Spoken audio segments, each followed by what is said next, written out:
Videos देखने के लिए सब्सक्राइब करें जनसत्ता.com, बेल आइकन दबाकर पाएं लेटेस्ट नोटिफिकेशंस। नमस्कार, स्वागत है आपका जनसत्ता पर। लोकसभा चुनाव 2019 के बाद से ही बसपा सुप्रीमो मायावती कई मौकों पर बीजेपी को रास आने वाले बयान दे चुकी हैं।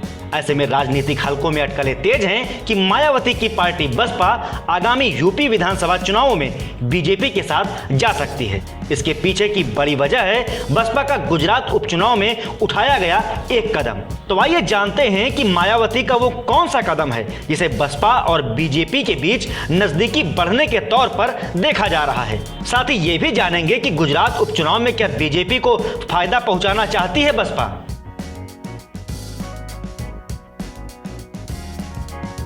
दरअसल गुजरात में इसी साल सितंबर में उपचुनाव होने हैं। ऐसे में बसपा राज्य इकाई ने यह फैसला किया है कि उपचुनाव में पार्टी सभी 8 सीटों पर अपने उम्मीदवार उतारेगी।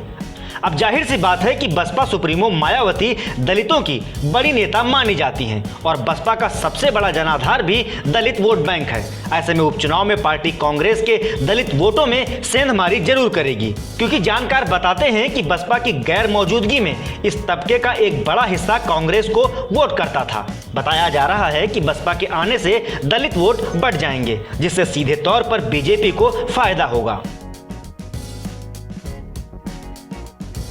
आपको बता दें कि गुजरात में बसपा का अच्छा खासा जनाधार है। 2017 के गुजरात चुनाव में बसपा तीसरे नंबर की पार्टी बनकर उभरी थी। तब बीजेपी और कांग्रेस के बाद बसपा को सबसे ज्यादा वोट मिले थे, जबकि एनसीपी चौथे नंबर पर रही थी। मतलब साफ है कि बसपा के चुनाव लड़ने से बीजेपी और कांग्रेस दोनों को ही फर्क पड़ेगा, लेकिन कितना, ये तो आने वाला वक्त ही बताएगा।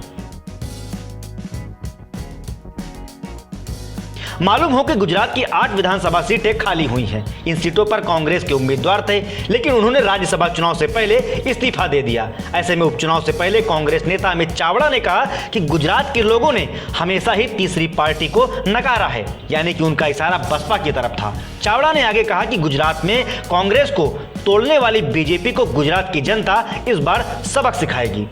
उधर बसपा के प्रवक्ता पीयूष जादूगर ने कहा कि 2017 के विधानसभा चुनाव में जिन 8 सीटों के लिए लोगों ने कांग्रेस विधायकों के हाथ में जिम्मेदारी दी थी, उन्होंने ही जनता के साथ विश्वासघात किया। ऐसे में बसपा ही उपचुनाव की सभी 8 सीटों पर जीत हासिल करेगी। गौरतलब है कि जहां एक ओर बसपा सुप्रीमो अक्सर बीजेपी को रास आने वाले बयान देती रही हैं, तो वहीं दूसरी ओर वो लगातार कांग्रेस पर हमलावर रही हैं। फिर चाहे वो राजस्थान में अस्पतालों की हालत पर प्रियंका गांधी पर निशाना साधना हो, या फिर लॉकडाउन में बस मसले पर कांग्रेस पर तीखी टिप्पणी करना हो।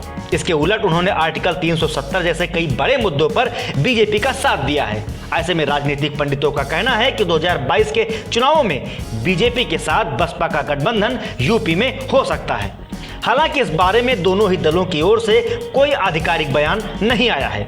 फिलहाल गुजरात उपचुनाव और बसपा बीजेपी की राजनीति पर बनी रहेगी हमारी नजर। हर अपडेट के लिए आप भी बने रहिए जनसत्ता के साथ।